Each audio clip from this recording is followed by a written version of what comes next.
잔액이 부족할 리가 없는데. 엄마, 제발 한 번만 도와주세요. 인생의 마지막 면접장으로 향하던 길, 저는 간절한 마음으로 엄마의 오래된 교통카드를 단말기에 댔습니다. 빅 마이너스 감사합니다. 기적처럼 울린 그 소리에 안도하며 버스 창밖을 보던 그때 심상치 않은 세단들이 버스를 추격하기 시작했습니다. 그리고 정확히 30분 후 버스 앞을 막아선 벤츠 행렬과 제 앞에 무릎 꿇은 성진그룹 비서실장. 한정혜 실장님의 아드님 15년 동안 찾아 헤맸습니다. 그날 이후 저를 짓밟고 비웃던 인간들의 삶은 아주 처절하게 무너지기 시작합니다. 과연 이 카드 한 장에 얽힌 소름 돋는 진실은 무엇일까요? 오늘의 이야기 시작 전에 잠시만 구독 버튼을 눌러주세요. 영상 제작에 큰 힘이 됩니다. 그럼 이야기 바로 시작하겠습니다. 추운 겨울바람이 옷깃을 사정없이 파고드는 이른 새벽이었습니다. 강민주는 두꺼운 목장갑을 겹쳐 끼고 무거운 시멘트 포대를 어깨에 짊어졌습니다. 먼지가 자욱한 공사 현장에서 강민준의 숨소리는 거칠게 뿜어져 나왔습니다. 현장을 관리하는 김 반장이 안전모를 고쳤으며 강민준을 향해 소리쳤습니다. 야, 강민준, 너 오늘따라 왜 이렇게 꾸물거려? 뒤에 밀린 것 안 보여? 강민준이 시멘트 가루를 털어내며 땀 섞인 목소리로 대답했습니다. 죄송합니다, 반장님. 금방 끝내고 다음 구역으로 넘어가겠습니다. 김 반장이 혀를 차며 바닥에 침을 뱉고 말했습니다. 대학까지 나온 놈이 여기서 뭐 하는 건지 모르겠네. 공부 잘하면 뭐해, 돈이 없으면 저렇게 고생인걸. 강민주는 김 반장의 비아냥거림에도 묵묵히 허리를 숙여 다시 짐을 날랐습니다. 점심시간이 되어 구석진 자리에 앉은 강민준에게 김 반장이 다가와 툭 말을 건넸습니다.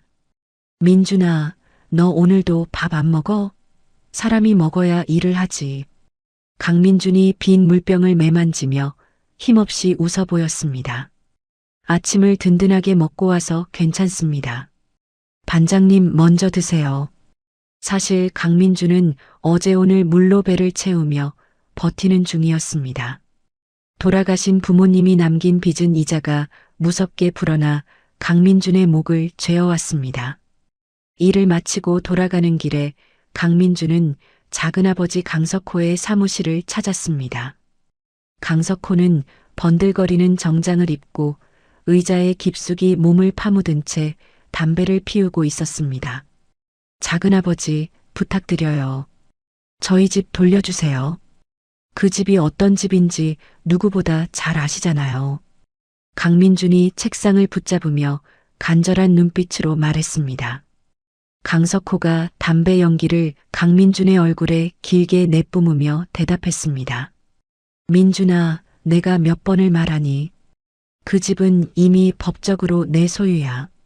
너의 아버지가 나한테 빌린 돈이 얼마인데 이제 와서 딴소리야? 강민준이 주먹을 꽉 쥐고 떨리는 목소리로 외쳤습니다. 서류 조작하신 것 다 알아요. 어떻게 조카인 저를 길바닥으로 내몰 수가 있으세요? 강석호가 서랍에서 서류 뭉치를 꺼내 탁자에 내던지며 코웃음을 쳤습니다. 조작이라니 말이 심하구나. 증거가 있으면 경찰서에 가서 말해봐. 아니면 당장 내 사무실에서 나가. 강민주는 차가운 사무실 바닥을 내려다보며 아무 말도 할 수 없었습니다. 결국 강민주는 쫓겨나듯 나와 낡은 고시원으로 발길을 옮겼습니다. 한 사람이 겨우 누울 수 있는 창문 없는 방은 곰팡이 냄새가 진동했습니다. 고시원 총무가 복도에서 강민준을 불러 세웠습니다. 민준 씨, 이번 달 방세가 일주일이나 밀렸어요. 내일까지 안 내면 짐 다 밖으로 뺄 겁니다. 강민준이 고개를 깊게 숙이며 갈라진 목소리로 말했습니다. 죄송합니다, 아주머니. 제가 내일 저녁까지는 무슨 일이 있어도 꼭 마련하겠습니다. 총무가 한숨을 쉬며 차갑게 대꾸했습니다. 다들 사정 있는 건 알지만 여기도 자선 사업하는 곳 아니에요. 명심해요. 방으로 들어온 강민주는 편의점에서 가져온 유통기한 지난 도시락을 꺼냈습니다. 딱딱하게 굳은 밥을 씹으며 강민주는 벽에 붙은 성진그룹 최종 면접 통지서를 바라보았습니다. 엄마, 아빠, 나 내일 면접 봐요. 이 기회 놓치면 정말 끝인데 어떡하죠? 강민준이 영정사진 속 부모님을 향해 혼잣말을 내뱉었습니다. 사진 속 어머니는 아무 말 없이 인자한 미소만 짓고 있었습니다. 강민주는 눈물을 훔치며 서랍장 깊은 곳에 넣어둔 어머니의 유품 주머니를 꺼냈습니다. 낡은 지갑을 열어보던 강민준의 손끝에 플라스틱 카드 한 장이 걸렸습니다. 이건 엄마가 쓰던 교통카드잖아. 장 보러 갈 때마다 항상 손에 쥐고 계셨는데. 강민주는 손때 묻은 카드를 어루만지며 과거를 회상했습니다. 어린 시절 어머니는 이 카드를 찍을 때마다 기분 좋은 소리가 난다며 웃으시곤 했습니다. 지갑 안에는 단돈 1,000원짜리 몇 장과 동전 몇 개가 전부였습니다. 강민준이 빈 지갑을 탈탈 털며 한숨을 내쉬었습니다. 면접장까지 갈 버스비도 부족하네. 정말 이 카드에 잔액이 조금이라도 남아있을까? 강민주는 지푸라기라도 잡는 심정으로 어머니의 카드를 정장 안주머니에 넣었습니다. 내일 입을 낡은 정장의 먼지를 털어내며 강민주는 이를 악물었습니다. 가난하다는 이유로 자신을 버리고 떠난 전 여자친구의 차가운 눈빛이 떠올랐습니다. 민준아, 우리 이제 그만하자. 너랑 있으면 앞이 안 보여. 언제까지 고시원 데이트만 할 거야? 그녀의 목소리가 환청처럼 귓가를 맴돌아 강민주는 머리를 세차게 흔들었습니다. 강민주는 벽에 기댄 채 면접 예상 질문지를 손에서 놓지 않았습니다. 새벽 4시가 되어서야 겨우 잠이 든 강민주는 2시간 만에 다시 눈을 떴습니다. 목이 타들어가는 갈증에 수돗물로 배를 채우고 거울 앞에 섰습니다. 강민준, 정신 차려. 오늘이 마지막 기회야. 죽기 아니면 살기로 버텨야 해. 강민준은 거울 속에 수척한 자신을 향해 주문을 걸 듯 말했습니다. 낡은 구두를 신고 밖으로 나오자 칼날 같은 새벽바람이 온몸을 휘감았습니다. 강민주는 시린 손을 주머니에 찔러 넣고 정류장을 향해 천천히 걸었습니다. 어스름한 새벽빛 아래 정류장에는 이른 아침을 시작하는 사람들이 모여 있었습니다. 강민주는 가슴 주머니에 닿는 어머니의 카드를 지그시 눌러보았습니다. 심장이 터질 듯이 뛰어 강민주는 깊은 숨을 내쉬며 마음을 다스렸습니다. 어느새 정류장 근처에 다다랐을 때였습니다. 우중충하던 하늘에서 기어코 빗방울이 하나둘 떨어지기 시작했습니다. 강민주는 낡은 가방을 머리 위로 올리며 발걸음을 재촉했습니다. 그때 은색 외제차 한 대가 웅덩이를 세게 밟으며 강민준의 옆에 멈춰 섰습니다. 진흙탕 물이 튀어 강민준의 바지 끝단이 칠흑같이 젖어버렸습니다. 차창이 천천히 내려가더니 강석호가 비죽거리는 얼굴을 내밀었습니다. 아니, 이게 누구야? 우리 조카님 아니시냐? 비 오는 날에 그 꼴로 어디를 그렇게 바쁘게 가? 강민준이 젖은 바지를 손으로 털어내며 강석호의 눈을 똑바로 쳐다보고 대답했습니다. 오늘 중요한 면접이 있습니다. 작은아버지 차 때문에 옷이 다 젖었잖아요. 강석호가 운전대에 팔을 올리고 껄껄 웃으며 강민준을 비웃었습니다. 면접? 야, 강민준. 너 그 다해진 정장 입고 가면 합격하겠다. 기업인들이 거지 구제 사업이라도 하는 줄 아니? 강민준이 주먹을 꽉 쥐고 떨리는 목소리로 말했습니다. 거지라니요. 작은아버지가 저희 집만 안 가져갔어도 제가 이 고생은 안 했습니다. 강석호가 콧방귀를 뀌며 선글라스를 고쳐 쓰고 대꾸했습니다. 세상 물정 모르는 소리 좀 그만해라. 실력 없어서 길바닥에 나앉은 걸 왜 내 탓을 하니? 너 그 정장 빌린 거냐?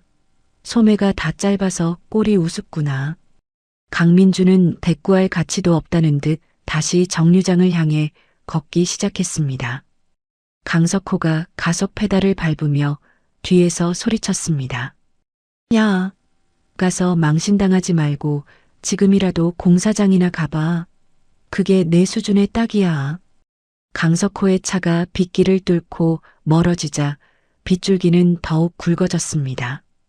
강민주는 쫄딱 젖은 생쥐꼴이 되어 겨우 정류장 지붕 밑으로 몸을 피했습니다.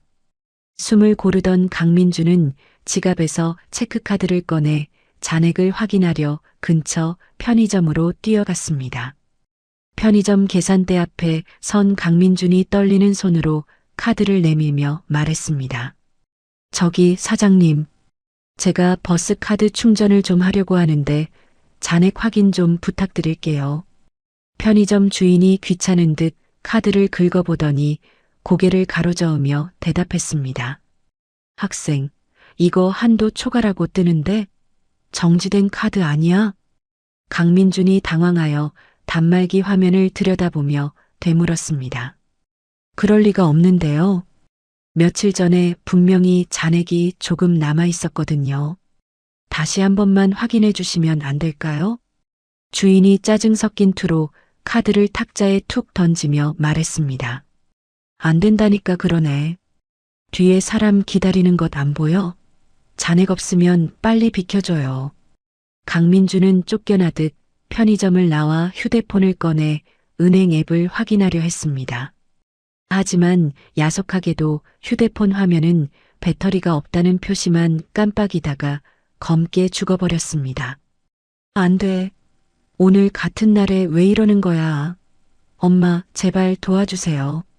빗속에서 발을 동동 구르던 강민준의 손에 어제 챙겨둔 어머니의 교통카드가 잡혔습니다. 저 멀리 402번 버스가 물보라를 일으키며 정류장으로 들어오고 있었습니다. 강민주는 눈을 질질 감고 마음속으로 기도를 올리며 버스 계단을 뛰어 올라갔습니다. 단말기에 어머니의 낡은 카드를 갖다 대자 맑은 소리가 울렸습니다. 삑, 감사합니다. 강민주는 다리에 힘이 풀려 주저앉을 뻔한 것을 겨우 참으며 맨 뒷좌석으로 향했습니다. 살았다. 정말 다행이다. 엄마가 나를 도와주시는구나. 강민주는 안도하며 젖은 가방을 품에 안고 창밖을 멍하니 바라보았습니다. 사실 강민주는 이 카드의 진짜 정체를 전혀 모르고 있었습니다. 이 카드는 과거 어머니 한정혜가 성진그룹 5회장의 집에서 가사도우미로 일할 때 받은 특별한 선물이었습니다. 5회장은 자신의 생명을 구해주고 평생을 헌신한 한정혜를 위해 전용 한도 없는 복지카드를 만들어 주었던 것입니다. 그 시각 성진그룹 본사 비서실의 대형 모니터에 시뻘건 경고등이 들어왔습니다. 비어있던 관리자, 화면에 마스터 코드 3번 사용 감지라는 문구가 선명하게 떴습니다. 보안팀장이 당황하여 최태훈 비서실장에게 달려가 보고했습니다. 실장님, 15년 동안 잠들어 있던 마스터 카드가 방금 서울 시내 버스에서 사용되었습니다. 최태훈 실장이 서류를 보던 손을 멈추고 벌떡 일어나 외쳤습니다. 뭐라고요? 3번이면 한 실장님이 쓰시던 카드잖아요. 위치 어디입니까? 보안팀장이 지도 화면을 가리키며 다급하게 대답했습니다. 402번 버스입니다. 지금 성수대교를 건너 강남 방향으로 이동 중입니다. 최태훈 실장이 급히 외투를 챙겨 입으며 비서들에게 소리쳤습니다. 즉시 회장님께 보고드려요. 그리고 당장 가동 가능한 모든 의전 차량 준비시켜요. 무슨 일이 있어도 그 버스 잡아야 합니다. 회장실 문이 거칠게 열리고 최태훈 실장이 들어오자 오 회장이 눈을 가늘게 뜨며 물었습니다. 태훈아, 무슨 일인데 이 난리야? 자네답지 않게 왜 그렇게 허둥대? 최태훈 실장이 숨을 몰아쉬며 오 회장의 앞에 서서 말했습니다. 회장님, 드디어 찾았습니다. 한 실장님의 카드가 방금 찍혔습니다.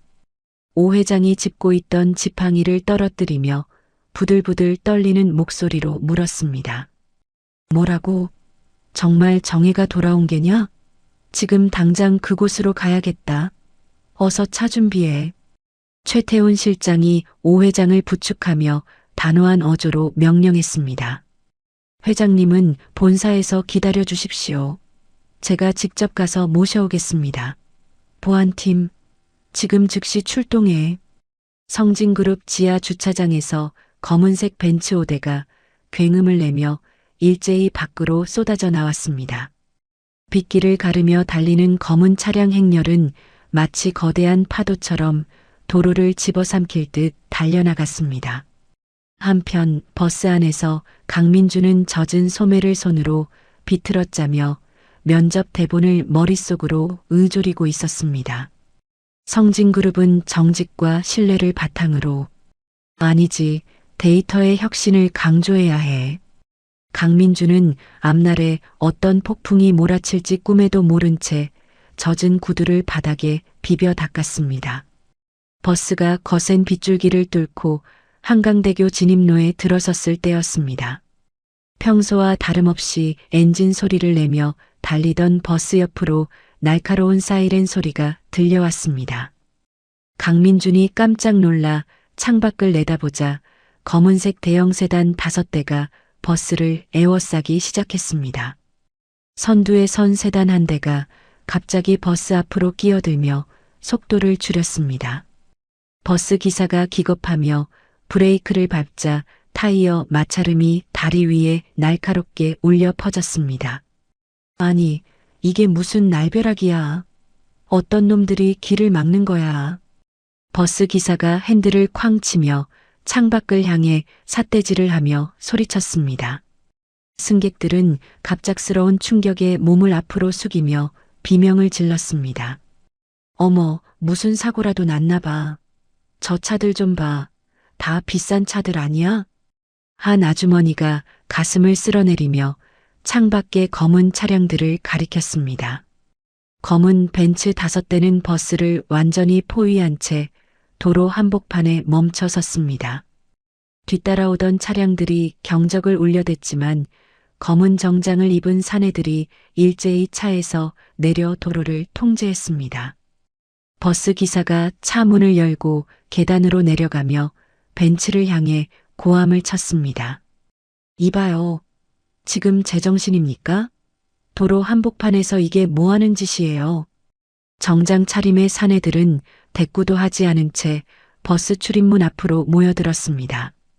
그중 가장 앞자리에 있던 중년의 신사 최태훈이 버스 안으로 천천히 발을 들였습니다. 최태훈은 빗물을 털어내지도 않은 채 날카로운 눈빛으로 버스 안을 훑어보았습니다. 운전사 양반, 잠시만 조용히 해주십시오. 찾을 사람이 있어서 실례를 좀 하겠습니다. 최태훈이 나지막하지만 위험 있는 목소리로 말하며 버스 안쪽으로 걸어 들어왔습니다. 승객들은 마른 침을 삼키며 최태훈의 움직임을 숨죽여 지켜보았습니다.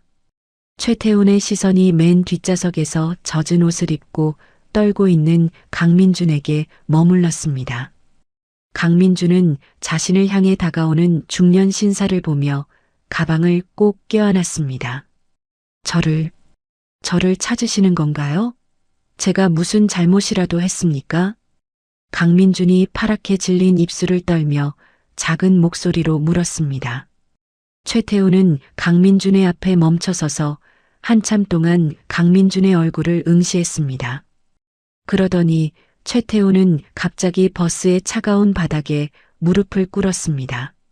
한정혜 실장님의 아드님 강민준님이 맞으십니까? 최태훈이 고개를 깊게 숙이며 정중한 목소리로 물었습니다. 강민준은 자신의 귀를 의심하며 자리에서 일어나지도 못한 채 되물었습니다. 제 어머니 이름을 어떻게 아세요? 한정혜라는 이름은 저희 엄마가 맞는데. 누구신데 이러세요? 최태훈이 다시 고개를 들어 강민준을 바라보며 대답했습니다. 성진그룹 비서실장 최태훈이라고 합니다. 저희 회장님께서 아드님을 15년 동안이나 찾으셨습니다. 버스 안은 찬물을 끼얹은 듯 고요해졌고 승객들은 서로의 얼굴만 쳐다보았습니다.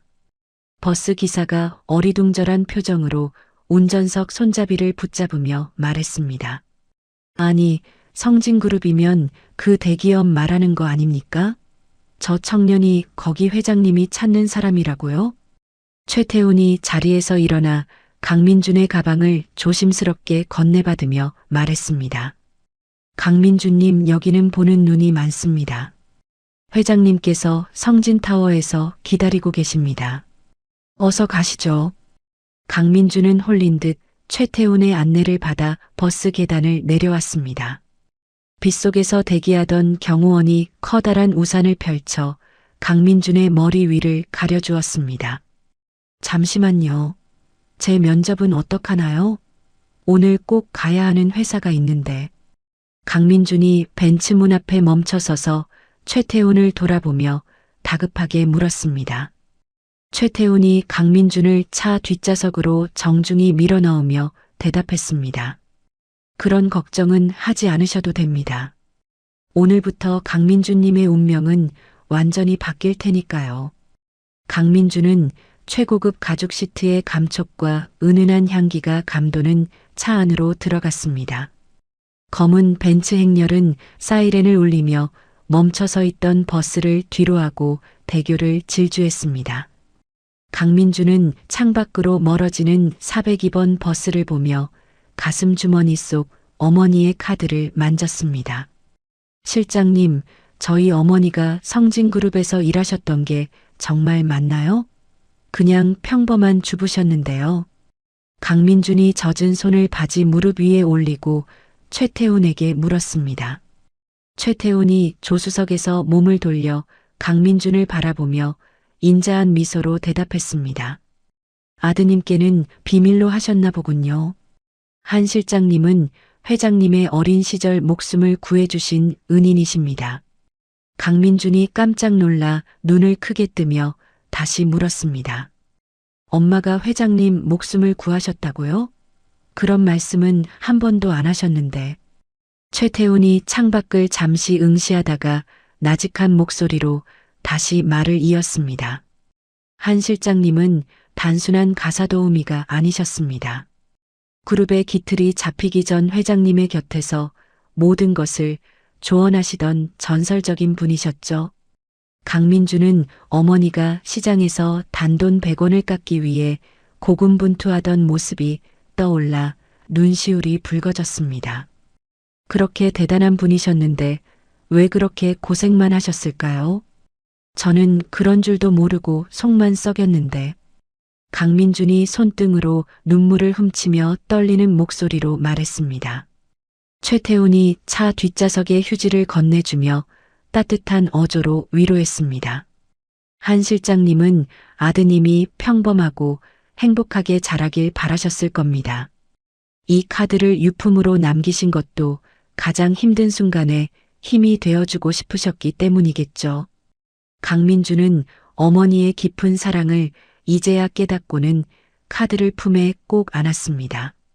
엄마, 보고 싶어요. 정말 엄마가 저를 지켜주시는 거군요. 강민준의 울음 섞인 혼잣말이 차 안의 정적을 깨뜨렸습니다. 최태훈은 그런 강민준을 안쓰럽게 바라보며 기사에게 명령했습니다. 본사로 가기 전에 제일 유명한 맞춤 양복점부터 들러요. 회장님 뵙기 전에 깔끔하게 준비해야지. 기사가 짧게 대답하며 엑셀을 밟자 차량은 비 내리는 도심을 가로질러 나갔습니다. 강민준은 자신이 면접을 보러 가려던 중견기업 건물들이 창밖으로 빠르게 스쳐 지나가는 것을 보았습니다. 가난과 멸시에 찌들었던 어제의 삶이 빗물에 씻겨 내려가는 기분이 들었습니다. 성진그룹 본사인 성진타워의 웅장한 모습이 저 멀리서 보이기 시작했습니다. 최태훈이 옷매무새를 다듬으며 강민준에게 신신당부했습니다. 강민준님, 회장님께서 아주 오랫동안 기다리셨습니다. 편하게 할아버지라고 생각하고 말씀 나누십시오. 강민준은 긴장된 마음으로 차창 밖의 성진타워 로비를 응시했습니다. 로비 앞에는 이미 수십 명의 직원이 줄을 지어서서 차량을 기다리고 있었습니다. 강민준은 자신의 인생을 송두리째 뒤바꿀 거대한 문 앞에 와 있음을 직감했습니다. 벤츠가 정문 앞에 부드럽게 멈춰 서자 경호원들이 일제히 문을 열고 허리를 굽혔습니다. 강민준은 어머니의 카드가 열어준 이 기적 같은 길을 당당하게 걸어 들어갔습니다. 성진타워 최상층으로 향하는 전용 승강기는 소리도 없이 빠르게 올라갔습니다. 강민준은 거울에 비친 자신의 초라한 모습을 보며 젖은 넥타이를 매만졌습니다. 최태훈 실장이 승강기 문이 열리자 옆으로 비켜서며 공손하게 손짓했습니다. 강민준님, 이쪽입니다. 회장님께서 한숨도 못 주무시고 기다리고 계십니다. 육중한 마호가니 문이 열리자 서울 시내가 한눈에 내려다 보이는 광활한 회장실이 나타났습니다. 방 한가운데 서 있던 백발의 노신사 오 회장이 강민준을 보자마자 지팡이를 내던지듯 내려놓았습니다. 오, 네가 정말 정의 아들이란 말이냐? 오 회장이 떨리는 걸음으로 다가와 강민준의 두 손을 덥석 잡으며 물었습니다.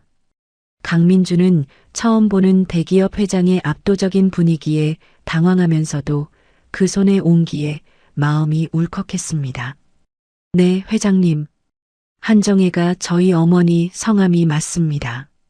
오 회장이 강민준의 얼굴을 하나하나 뜯어보더니 결국 참았던 눈물을 터뜨렸습니다. 어쩌면 이렇게 제 엄마를 쏙 빼닮았니? 눈매며 곱게 뻗은 콧날까지 정혜가 다시 살아 돌아온 것만 같구나. 오 회장은 강민준을 소파로 이끌어 앉히고는 최태훈 실장에게 서둘러 차를 내오라고 손짓했습니다. 정혜는 참으로 고집이 세고 의리가 넘치는 아이였지. 내 목숨을 구해주고도 보상은커녕 평범하게 살겠다며 나를 떠난 게 평생의 한이었단다. 강민준이 찻잔을 만지작거리며 낮은 목소리로 대답했습니다. 어머니는 항상 남에게 신세 지는 걸 제일 싫어하셨어요. 시장에서도 덤 하나 더 받는 걸 미안해하실 정도였으니까요. 오 회장이 깊은 한숨을 내쉬며 25년 전 그날의 기억을 떠올리는 듯 창밖을 응시했습니다. 25년 전 우리 그룹의 모태가 된 전자공장에 큰 불이 났을 때였지. 내가 현장을 살피다 유독가스에 질식해 쓰러졌을 때 아무도 들어오지 못하던 그 불길 속으로 뛰어든 게 내 어머니였단다. 강민준은 한 번도 들어본 적 없는 어머니의 과거 이야기에 귀를 기울였습니다. 당시 꽃다운 20살 남짓했던 정혜가 나를 등에 업고 그 지옥 같은 불길을 뚫고 나왔단다. 그 가냘픈 아이가 나를 살리지 않았다면 지금의 성진그룹은 존재하지도 않았을 게야. 오 회장이 강민준의 손등을 토닥이며 안타까운 표정으로 다시 물었습니다. 그런데 정혜는 지금 어디 있느냐? 왜 아들을 이 고생을 시키고 나타나지 않는 게야? 강민준이 고개를 깊게 숙이고 떨리는 목소리로 대답했습니다. 어머니는 5년 전에 갑작스러운 사고로 돌아가셨습니다. 그 뒤로 저는 혼자 남았습니다. 오 회장이 충격을 받은 듯 가슴을 움켜쥐며 소파 뒤로 깊숙이 몸을 기댔습니다. 뭐라고? 정혜가 벌써 세상을 떠났단 말이냐? 이럴 수가. 내가 너무 늦었구나. 내가 그 아이를 너무 늦게 찾았어. 오 회장이 아이처럼 어깨를 떨며 통곡하자 강민준도 참았던 설움이 터져 나왔습니다. 어머니 돌아가시고 나서 작은아버지가 저희 집이랑 보험금을 전부 가져가셨어요. 저는 그 뒤로 고시원을 전전하며 하루 3시간씩 자며 버텼습니다. 강민준의 폭로에 오 회장이 눈물을 닦으며 차가운 눈빛으로 변해 물었습니다. 작은아버지, 강석호라는 놈 말이냐? 그놈이 감히 내 은인의 자식에게 그런 천인공노할 짓을 했단 말이냐? 최태훈 실장이 쟁반을 들고 들어오며 오 회장의 곁에서 조용하지만 단호하게 대답했습니다. 회장님, 방금 기초조사가 끝났습니다. 강석호는 현재 성진건설의 하청을 받아 석호건설을 운영하며 아주 호화롭게 살고 있습니다. 오 회장이 탁자를 쾅 치며 비서실장에게 호통을 쳤습니다. 당장 법무팀이랑 조사팀 가동해.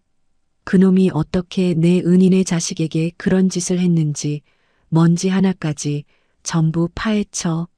10원짜리 하나라도 가로챈 게 있다면 당장 회수해. 최태훈 실장이 노트북을 열어 실시간으로 조사된 자료를 화면에 띄우며 상세히 보고했습니다. 강석호는 민주님의 명의를 도용해 보상금 5억 원을 가로챘고 강남에 본인 명의로 된 아파트까지 샀더군요. 정작 민주님은 월세 25만 원짜리 방에서 끼니를 굶고 있었습니다. 보고를 듣던 오 회장의 얼굴이 분노로 시뻘겋게 달아올라 지팡이를 바닥에 내리쳤습니다. 짐승보다 못한 놈이로구나. 태훈아, 당장 법무팀 동원해. 그놈이 가진 거 전부 압류하고 당장 감옥에 쳐넣어. 강민준이 오 회장의 소매를 살짝 잡으며 차분하지만 단단한 어조로 입을 열었습니다. 회장님, 제 손으로 직접 해결하고 싶습니다. 그 사람이 저와 어머니에게 했던 일들을 똑똑히 되돌려주고 싶어요. 합법적으로 그 사람의 모든 것을 무너뜨리고 싶습니다. 오 회장이 강민준의 매서운 눈빛을 보더니 고개를 끄덕이며 흐뭇하게 웃었습니다. 그래, 내 말이 맞다. 정의 아들답게 기계가 대단하구나. 네가 원하는 대로 해주마. 오 회장은 즉시 비서실에 지시하여 강민준을 위한 그룹 내 특별한 직책을 마련하게 했습니다. 태훈아, 오늘부터 민준이를 우리 재단의 장학생으로 등록하고 그룹의 특별조사관으로 임명해라. 내 직속이나 다름없으니 누구도 건드리지 못하게 해. 강민준이 깜짝 놀라며 손사래를 치고 대답했습니다. 회장님, 저는 아직 배운 것도 부족하고 경험도 없습니다. 그런 자격이 없어요. 오 회장이 인자한 표정으로 강민준의 어깨를 토닥이며 말했습니다. 아니다, 민준아. 너는 내 엄마가 나에게 준 마지막 선물이야. 이제부터 내가 내 할아버지가 되어줄 테니 아무 걱정 마라.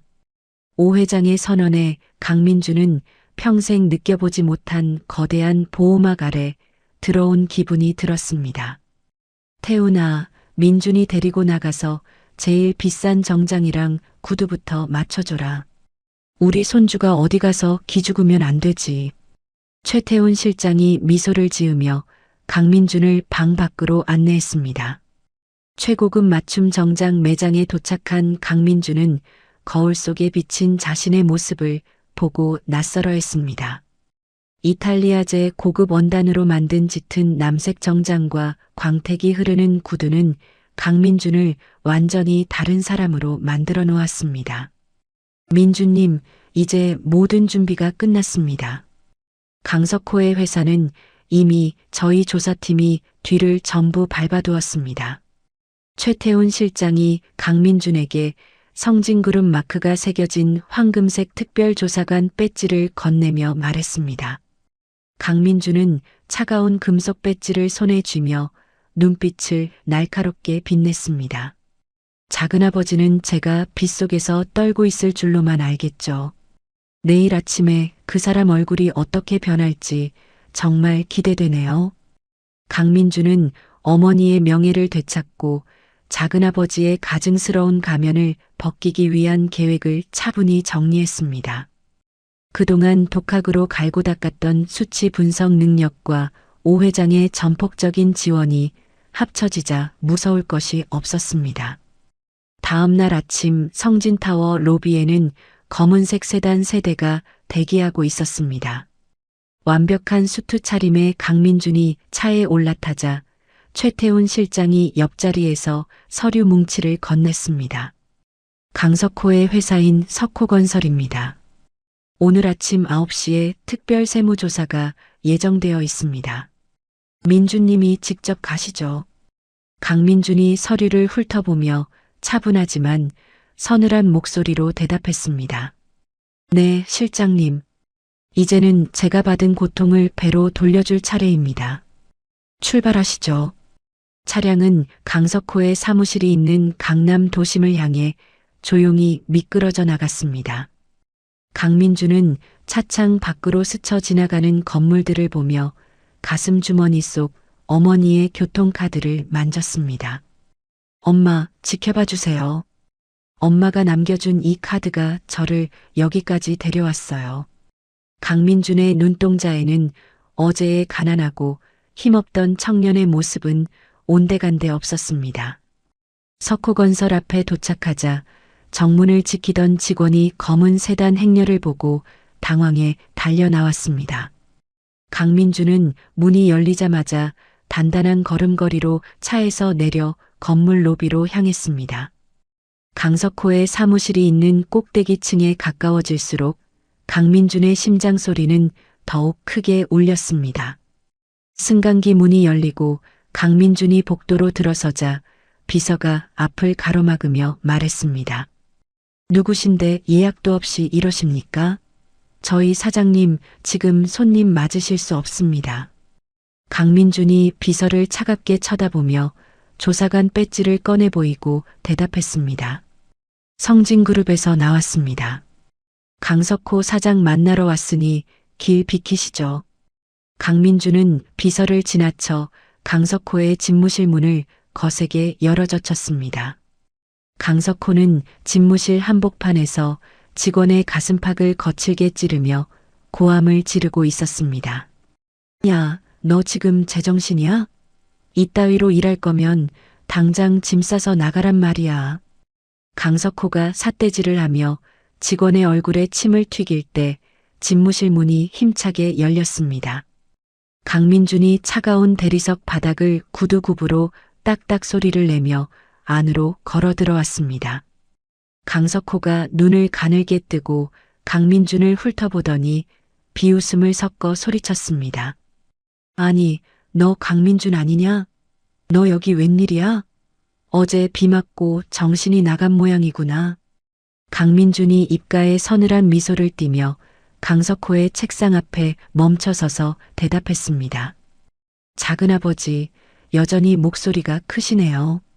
남의 인생 망쳐놓고 호의호식하니까 기분이 좋으신가 봐요. 강석호가 코웃음을 치며 골프채를 흔들어 보이고 기세등등하게 말했습니다. 뭐, 남의 인생? 야, 네가 무능해서 길바닥에 나앉은 걸 왜 내 탓을 하니? 당장 안 나가? 경비 불러서 끌어내기 전에 꺼져.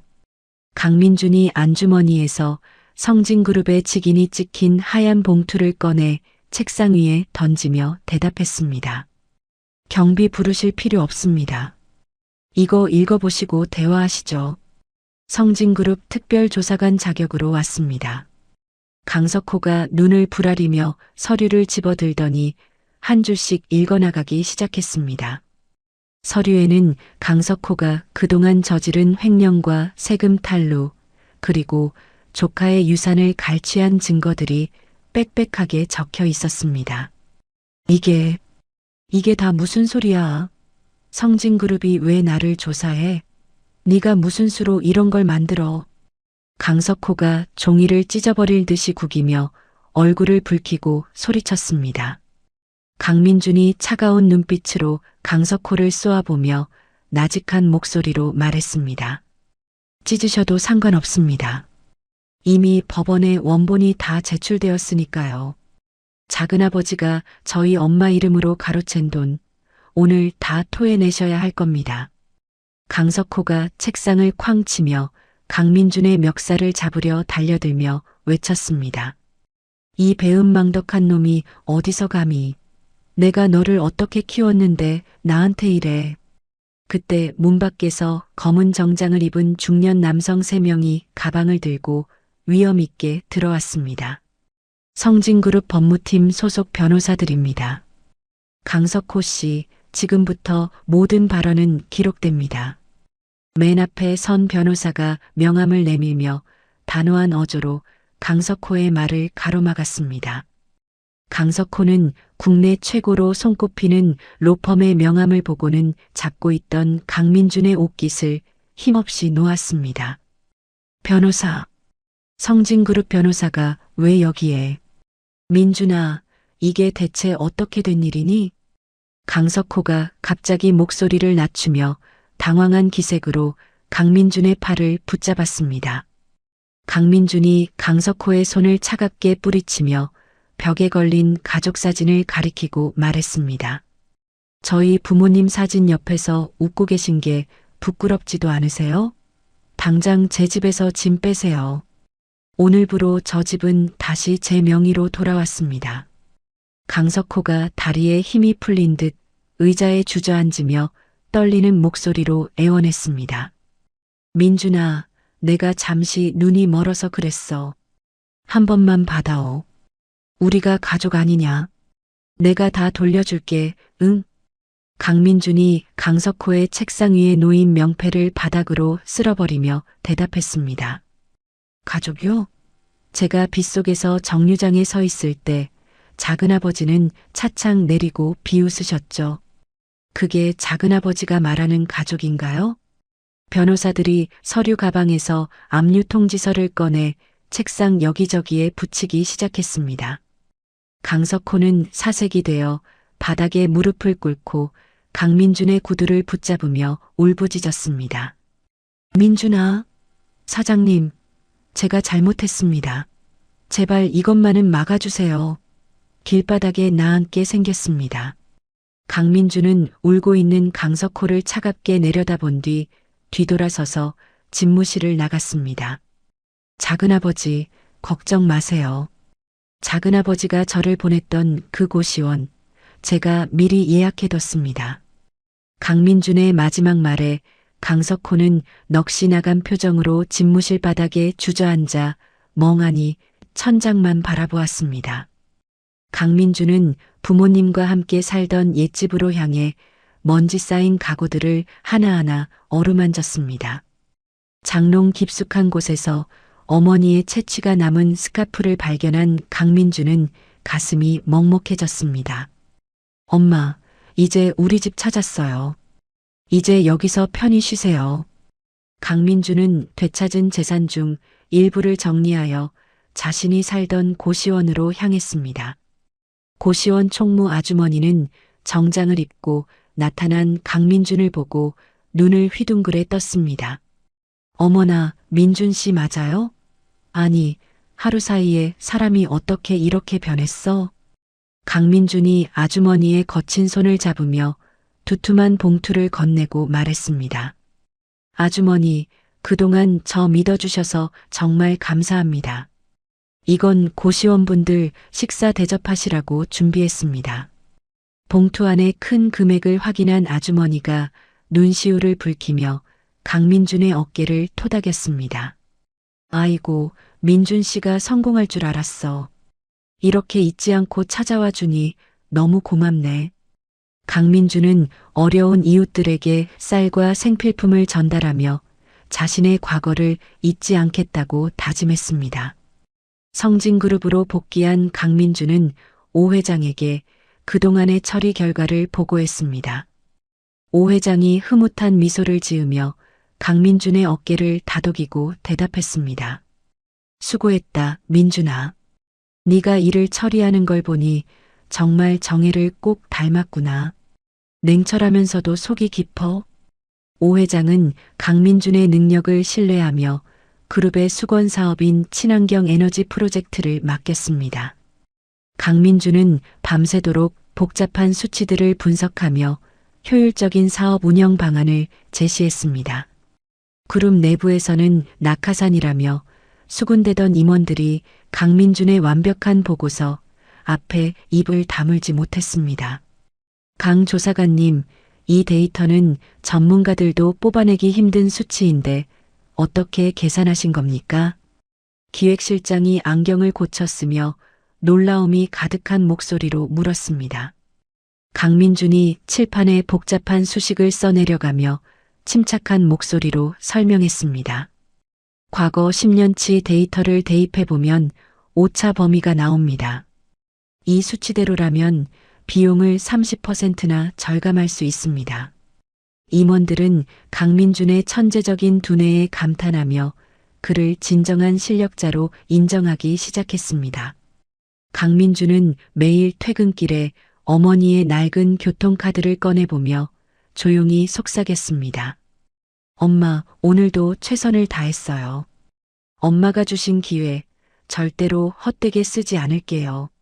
하지만 평온한 일상 뒤편에서 어두운 그림자가 강민준을 향해 다가오고 있었습니다. 성진그룹 본사 지하의 어두운 주차장 구석에서 박상무가 차 안의 담배 연기를 창밖으로 뱉어냈습니다.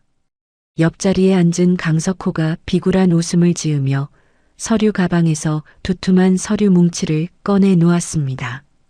박상무님, 여기 자료 다 준비했습니다. 강민준 그놈 엄마가 예전에 회장님 댁 물건에 손을 댔다는 증언까지 확보했고요. 박상무가 서류를 훑어보며 입꼬리를 비열하게 올리고 대답했습니다. 좋아. 출생의 비밀까지 섞어서 찌라시로 뿌려버려. 회장님 숨겨진 자식이라고 하면 주주들이 가만히 있지 않을 거야. 강석호가 무릎을 탁 치며 사악한 표정으로 박상무의 비위를 맞췄습니다. 역시 상무님은 머리가 좋으십니다. 그놈 엄마가 회장님 꼬셔서 카드 뺏은 거로 몰아가면 게임 끝이죠. 다음 날 아침 성진그룹 사내 게시판과 인터넷 커뮤니티는 강민준에 대한 충격적인 폭로 글로 도배되었습니다. 강민준이 오 회장의 혼외자이며 그의 어머니 한정혜가 부정한 방법으로 카드를 갈취했다는 내용이었습니다. 사무실 복도를 지나가는 강민준을 향해 직원들이 수군거리며 따가운 시선을 보냈습니다. 어머, 저 사람이 그 카드 도둑 아들이래? 겉만 번드르르하지 속은 순 사기꾼이었네. 한 여직원이 강민준이 지나가자 옆 사람의 팔을 치며 들으라는 듯 큰 소리로 말했습니다.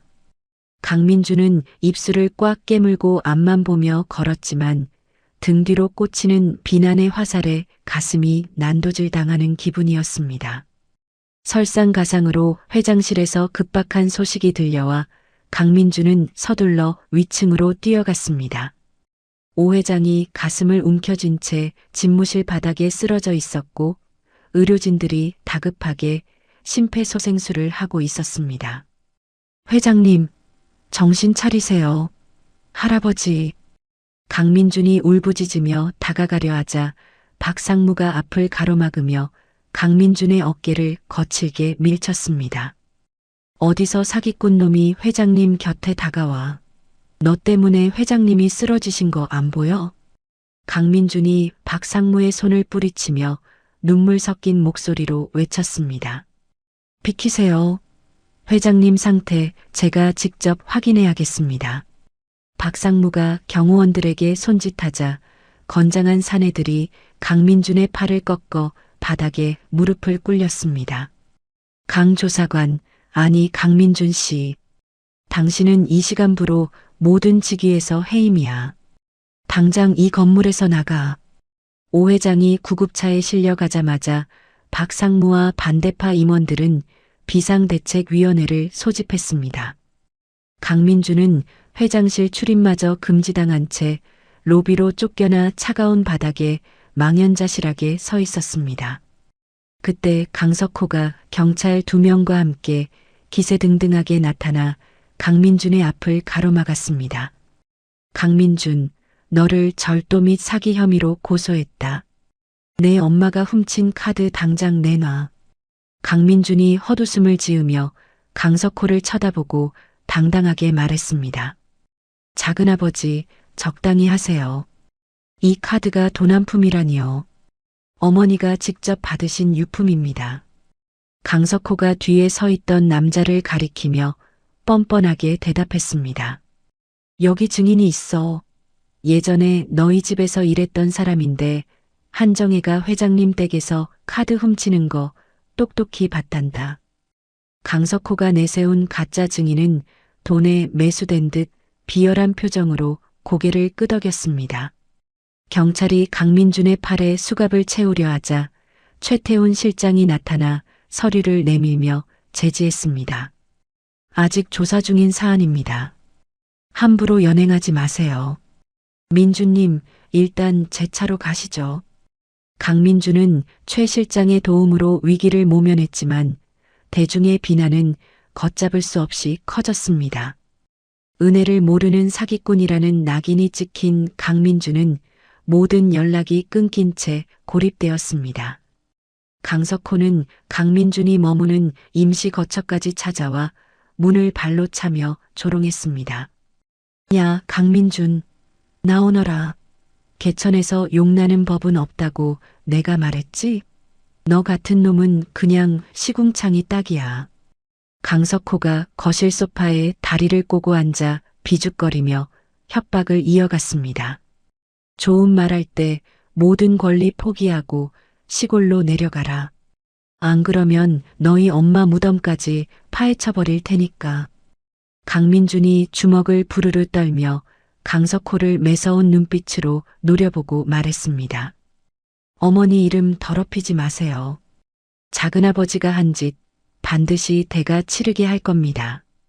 강석호가 껄껄 웃으며 강민준의 뺨을 가볍게 툭툭 치고는 밖으로 나갔습니다. 혼자 남은 강민준은 어머니의 유품함에서 발견한 낡은 수첩 하나를 가슴에 품었습니다. 수첩을 넘기자 성진그룹 비리 관찰일지라는 제목과 함께 어머니의 정갈한 필체가 나타났습니다. 어머니 한정혜는 가사도우미로 일하면서도 아들을 위해 그룹 내 부패한 자들의 행적을 꼼꼼히 기록했습니다. 박상무, 2010년 5월 비자금 세탁 정황 포착. 강석호와의 은밀한 거래 내역 기록함. 강민주는 수첩에 적힌 구체적인 날짜와 금액, 장소를 확인하며 눈동자를 번뜩였습니다. 엄마 고마워요. 엄마는 이미 모든 걸 알고 계셨군요. 나를 지키려고 이렇게 준비하신 거였어요. 강민주는 어머니가 남긴 마지막 무기가 무엇인지 깨닫고는 차분하게 반격을 준비했습니다. 빌런들이 승리에 취해 한자리에 모이는 순간이 바로 그들을 한꺼번에 매장할 기회였습니다. 다음 날 성진그룹 본사 강당에서는 강민준의 해임안을 확정하기 위한 임시 주주총회가 열렸습니다. 성진그룹 본사 대강당은 수백 명의 주주와 기자들로 발 디딜 틈이 없었습니다. 박상무가 단상을 손바닥으로 내리치며 서슬퍼런 목소리로 회중을 압박했습니다. 시간이 없습니다. 회장님이 쓰러지신 이 위급한 상황에 사기꾼의 아들에게 회사를 맡길 수는 없습니다. 강민준의 해임안을 지금 즉시 가결해 주십시오. 주주들이 웅성거리며 찬성표를 던지려던 찰나 강당의 뒷문이 활짝 열리며 강민준이 나타났습니다. 강민준은 수만 장의 서류 뭉치와 어머니의 낡은 수첩을 가슴에 품고 단상을 향해 거침없이 걸어갔습니다. 박상무가 얼굴을 붉히며 손가락질을 하고 소리쳤습니다. 보안 요원들 뭐 하는 거야? 저 사기꾼 놈 당장 끌어내지 않고. 강민준이 단상 위로 훌쩍 뛰어올라 마이크를 낚아채며 대답했습니다. 누가 사기꾼인지 지금부터 제가 증명하겠습니다. 화면을 봐주십시오. 강민준이 태블릿 PC를 메인 화면에 연결하자 어머니의 정갈한 필체가 담긴 일기장과 복잡한 회계 수치가 가득한 화면이 나타났습니다. 박상무가 당황하여 서류를 뺏으려 달려들자 강민준이 박상무의 손을 거칠게 뿌리치며 외쳤습니다. 여기 적힌 숫자들이 보이십니까?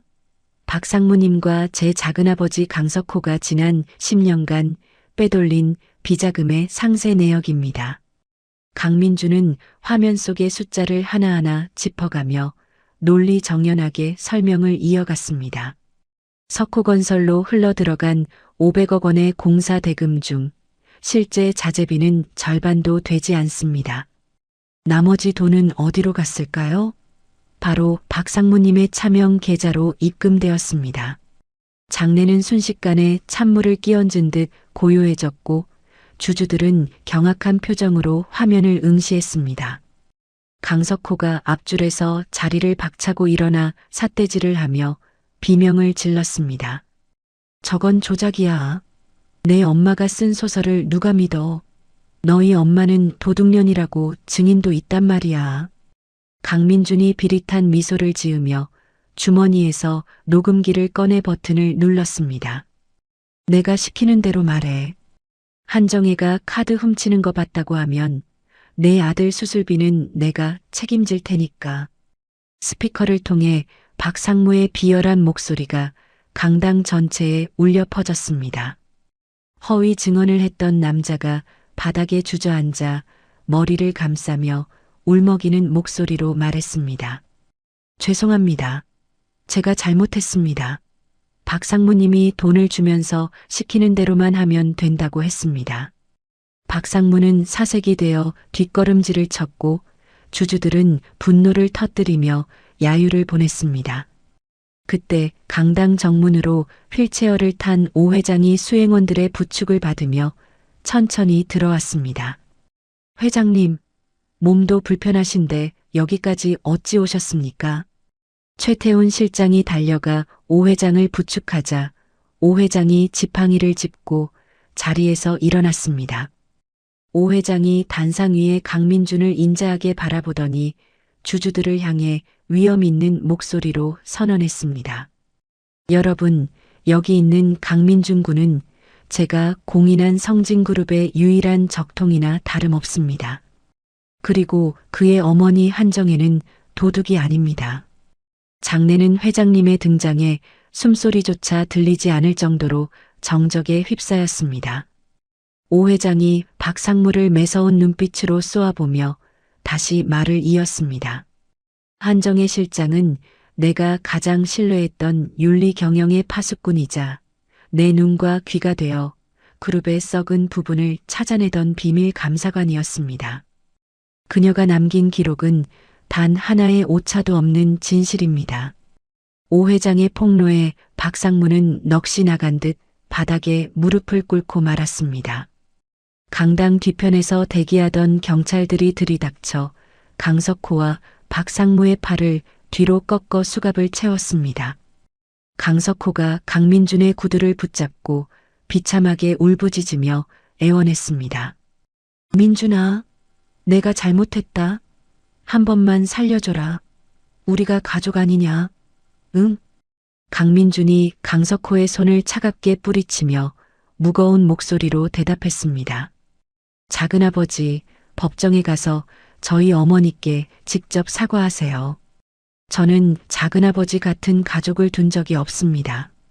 경찰들에게 끌려나가는 두 사람의 뒷모습을 보며 강민준은 비로소 막혔던 숨을 길게 내쉬었습니다. 오 회장이 강민준의 어깨를 토닥이며 마이크를 다시 그에게 넘겨주었습니다. 강민준은 주주들을 향해 허리를 숙여 인사한 뒤 침착하지만 힘 있는 목소리로 미래 비전을 발표했습니다. 성진그룹은 이제 숫자로만 성장하는 회사가 되지 않을 것입니다. 정직과 신뢰 그리고 어머니가 평생 지키려 했던 정의를 새로운 핵심 가치로 삼겠습니다. 강민준의 천재적인 데이터 활용 방안과 구체적인 상생 계획이 발표되자 주주들은 일제히 기립하여 박수갈채를 보냈습니다. 위기를 기회로 바꾸고 조작된 루머를 실력으로 깨부순 청년 경영인의 등장을 모두가 환영했습니다.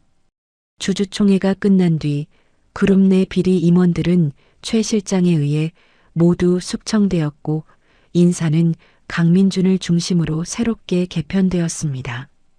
강민준은 어머니의 명예를 완전히 회복시켰다는 확인서를 품에 안고 곧장 산소로 향했습니다. 겨울 햇살이 내리쬐는 어머니의 묘소 앞에 선 강민준은 한참 동안 말이 없었습니다. 강민준은 어머니가 생전에 좋아하시던 꽃 한 송이를 내려놓으며 참았던 눈물을 쏟아냈습니다. 엄마, 이제 아무도 엄마 욕 못해요. 엄마가 얼마나 멋진 분이었는지 세상 사람들이 다 알게 됐어요. 강민준은 차가운 비석을 어루만지며 이제야 진정으로 부모님께 효도를 다했음을 느꼈습니다.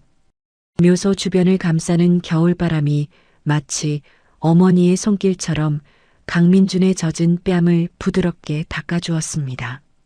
강민준은 어머니의 낡은 교통카드를 꺼내 비석 옆에 소중히 놓아두고 마음속으로 약속했습니다. 어머니가 그토록 지키려 했던 정직한 삶을 자신도 끝까지 이어가겠노라고 다짐하고 또 다짐했습니다. 하늘은 맑게 개어 있었고 강민준의 등 뒤로 성진그룹의 새로운 아침이 밝아오고 있었습니다. 성진복지재단의 대강당은 장학금을 받으러 온 청년들의 활기로 가득 차 있었습니다. 강민준은 단상 위에서 한 명 한 명의 손을 맞잡으며 장학증서를 건넸습니다. 어느덧 강민준이 성진그룹의 상임이사이자 재단 이사장으로 취임한 지 1년이 흐른 오후였습니다. 가장 마지막 순서로 증서를 받은 김지훈 학생이 강민준의 손을 꽉 잡으며 상기된 얼굴로 말했습니다. 이사장님, 정말 감사합니다. 저 정말 포기하고 싶었는데 이사장님 사연 듣고 다시 용기를 냈어요. 강민준이 김지훈 학생의 어깨를 든든하게 다독이며 인자한 미소로 대답했습니다.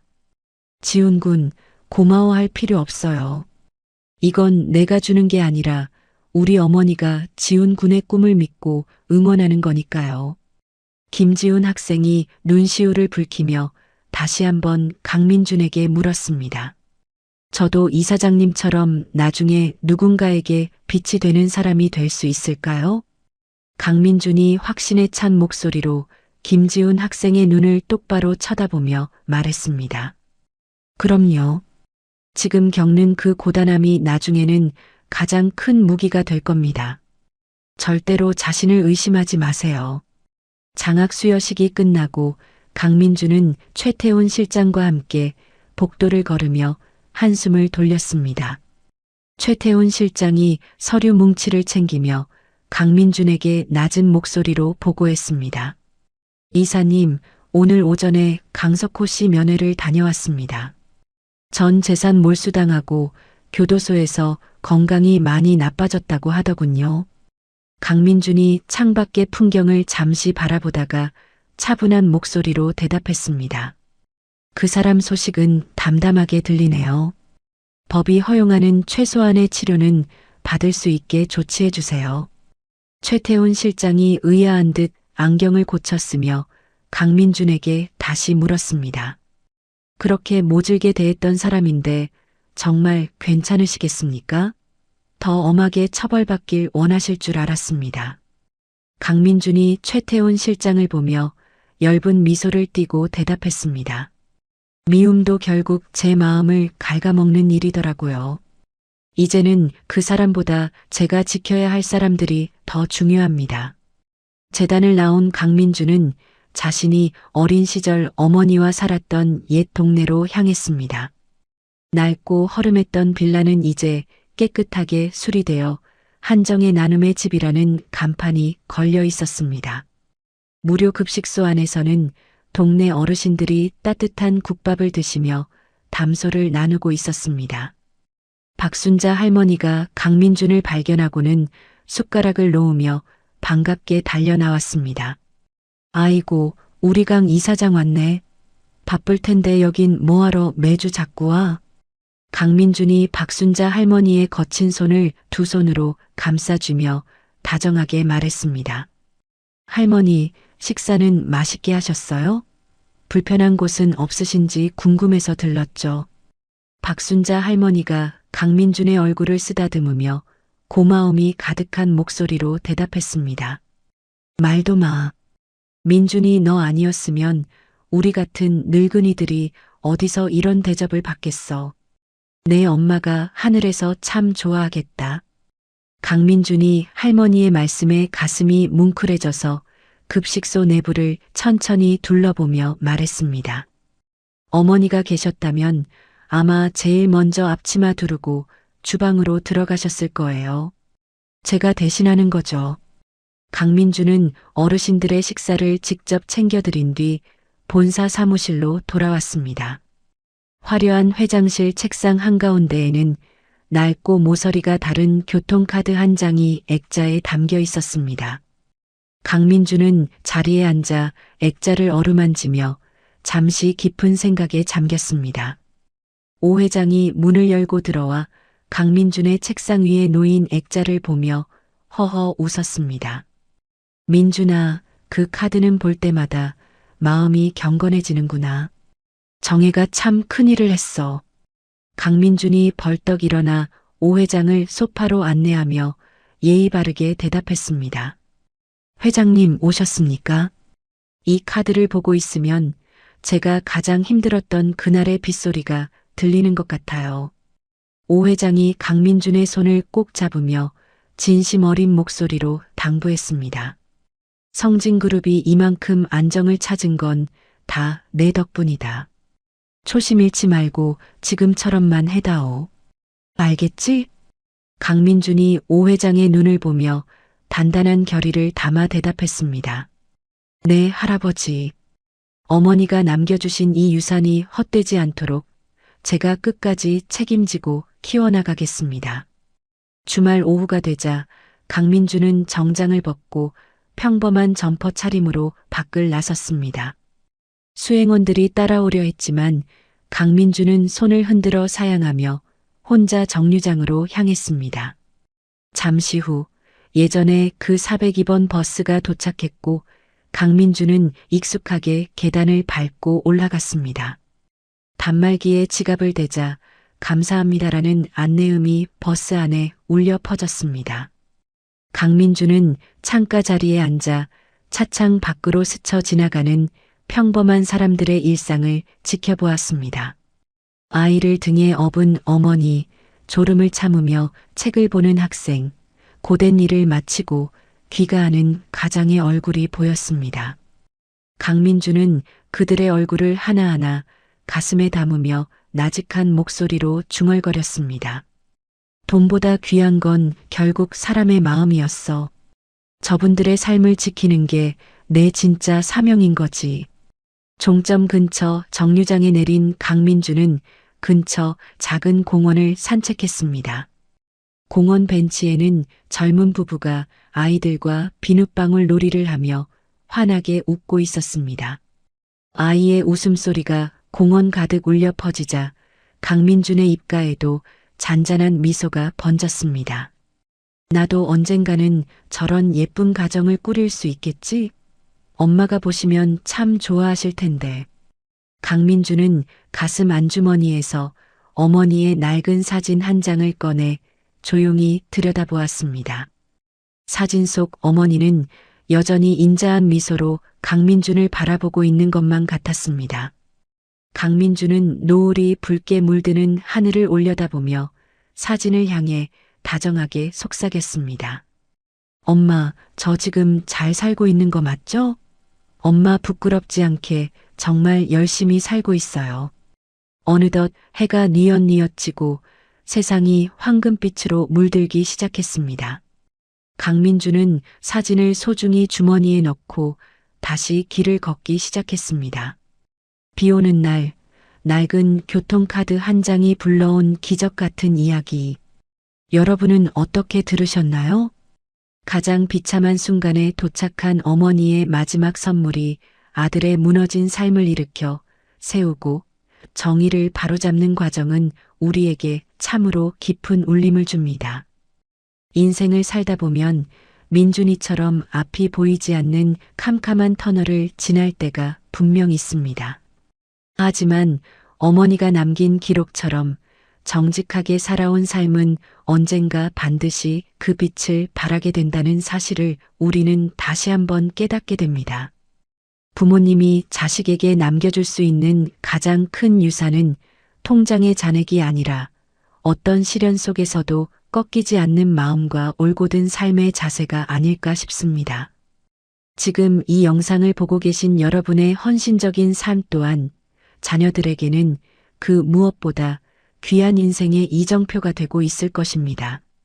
오늘 민준이의 복수와 성공 이야기가 여러분의 지친 일상의 작은 위로와 시원한 카타르시스가 되었기를 바랍니다. 오늘 사연이 좋으셨다면 구독과 좋아요 부탁드립니다. 이야기를 끝까지 들어주신 분이 계시다면 잘 들었다고 댓글 하나만 남겨주세요. 감사합니다.